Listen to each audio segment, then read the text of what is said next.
Daylilies are my favorite plant, my favorite flower. I love daylilies because when they start blooming, they're going to continue to bloom through most of the summer. They come in so many varieties. It's one of the things I also like about them is that they live together as a group.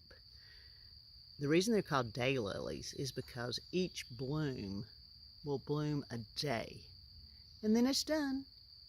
And yet there's another bloom that's coming to step up and take its place.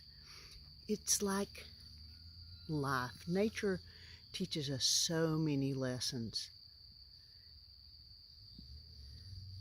One is variety is good. We need different people, different thoughts, different ideas. And we also need to know that we don't have to do it alone. And in fact, we can't do it alone. Something beautiful is created when we all work together.